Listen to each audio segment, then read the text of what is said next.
Class 10 computer में हमारा chapter number 7 चल रहा था, जिसमें हमने ऑलरेडी बहुत से जो टॉपिक्स हैं उसको हम लोगों ने कवर कर लिया था, लाइक फंक्शन का डेफिनेशन, इंट्रोडक्शन पार्ट, क्लासिफिकेशन, वर्गीकरण। उसके बाद हमने देखा था फंक्शन के कौन कौन से एलिमेंट्स होते हैं, फंक्शन का क्या क्या महत्व होता है, इंपॉर्टेंस होता है, रूल क्या होता है फंक्शन का, और रिकर्सन क्या होता है।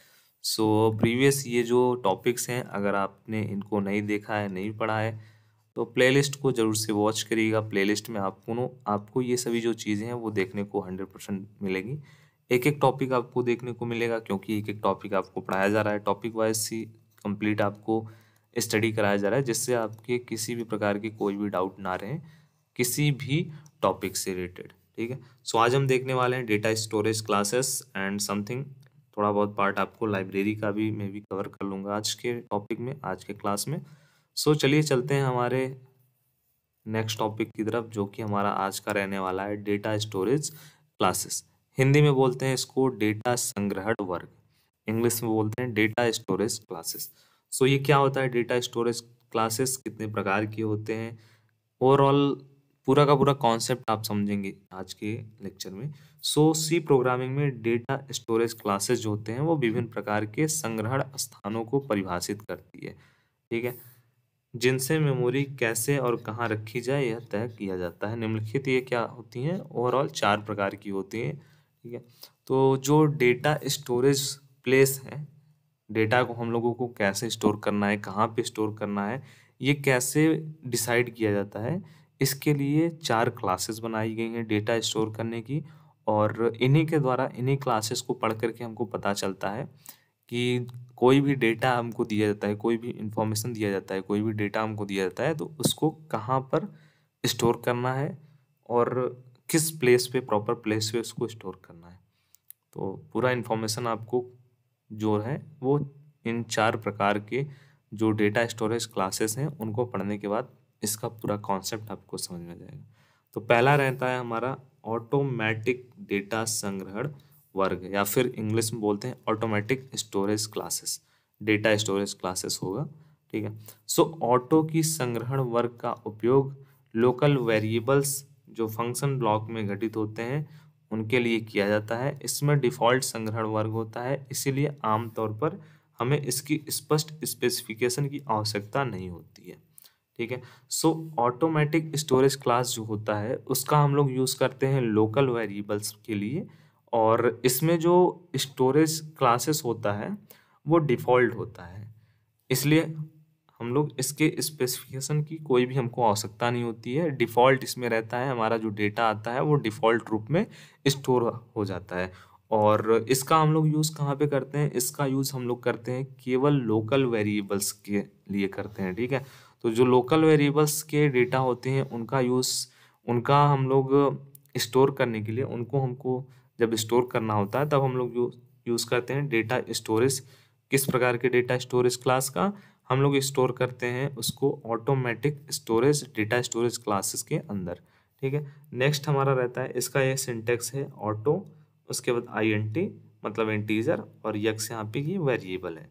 ठीक है, तो ऑटो जो है ना वो हम लोग किस लिए यूज़ कर रहे हैं, ये हम लोग यूज़ कर रहे हैं ऑटोमेटिक डेटा संग्रहण क्लास के लिए। नेक्स्ट है हमारा टाइप डेटा स्टोरेज क्लासेस का रजिस्टर्ड डेटा स्टोरेज क्लासेस। ठीक है, रजिस्टर्ड, अगर रजिस्टर हम संग्रहण वर्ग का उपयोग उन लोकल वेरिएबल्स के लिए किया जाता है जिन्हें रजिस्टर में रखा जा सकता है अगर रजिस्टर उपलब्ध है, ताकि वो तेज़ी से एक्सेस किए जा सकें।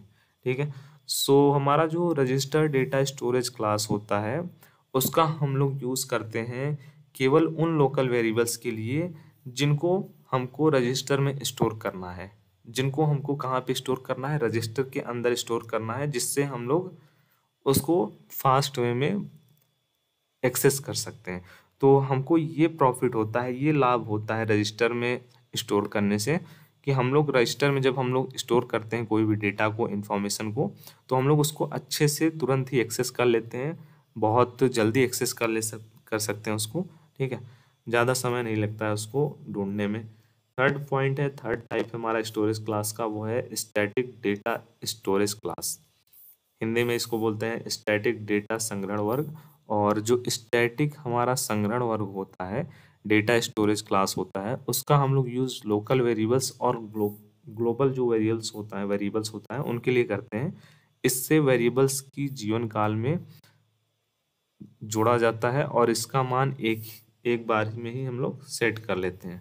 ठीक है, तो ये हमारा थर्ड टाइप का डेटा स्टोरेज क्लास है। ये उतना इम्पोर्टेंट टॉपिक नहीं है, मैं आपको पढ़ा दे रहा हूँ, बट उसके साथ साथ मैं बता भी रहा हूँ आपको। जो टॉपिक इम्पोर्टेंट है वो भी मैं आपको बताता चल रहा हूँ, जो इम्पोर्टेंट नहीं है उतना वो भी मैं आपको बताता चलूँगा। ठीक है, क्योंकि बोर्ड परीक्षा नज़दीक आ गई है तो आप उनको कम फोकस ज़्यादा फोकस, अगर आप नॉलेज के लिए भी चाहें तो ज़रूर से पढ़िए। ठीक है, नॉलेज के लिए आप इसको प्रिपेयर कर लीजिए। बट अगर एग्जामिनेशन की मैं बात करूँ तो इस एग्जामिनेशन में उतना इम्पोर्टेंट नहीं है। फोर्थ जो पॉइंट है वो है हमारा एक्सटर्न स्टोरेज क्लास। और जो हमारा एक्सटर्न संग्रहण वर्ग है उसका उपयोग ग्लोबल वेरिएबल्स के लिए किया जाता है जिन्हें एक फाइल से अन्य फाइल्स में उपयोग किया जा सकता है। ठीक है, सो इसका नाम ही है हमारा एक्सटर्न डेटा स्टोरेज क्लास। इसका यूज़ हम लोग केवल ग्लोबल वेरिएबल्स के लिए करते हैं। किसके लिए करते हैं? ग्लोबल वेरिएबल्स में डेटा को स्टोर करने के लिए करते हैं जिन्हें हम लोग एक फाइल से अन्य फाइल्स में इजिली वे में यूज़ कर सकें। इसका सिंटेक्स है हमारा एक्सटर्न INT A, मतलब इंटीजर, उसके बाद ये हमारा वेरिएबल्स है। ठीक है, और स्टैटिक डेटा स्टोरेज का ये है हमारा सिंटेक्स। ठीक है, और उससे पहले जो हमने देखा था रजिस्टर डेटा स्टोरेज क्लास, उसका रहने वाला है ये सिंटेक्स रजिस्टर INTY। ठीक है, INT है डेटा का टाइप इंटीजर। ठीक है, INT मीन्स इंटीजर, ये डेटा का प्रकार हमको बता रहा है डेटा किस प्रकार का है। वाई क्या है? वाई एक वेरिएबल्स है जिसमें हम लोगों को जो भी वैल्यू को असाइन करना है, स्टोर करना है, उसमें हम लोग कर सकते हैं। वेरिएबल क्या होता है? स्टोरेज होता है। वेरिएबल इज उसमें हम लोग वैल्यू को स्टोर करते हैं।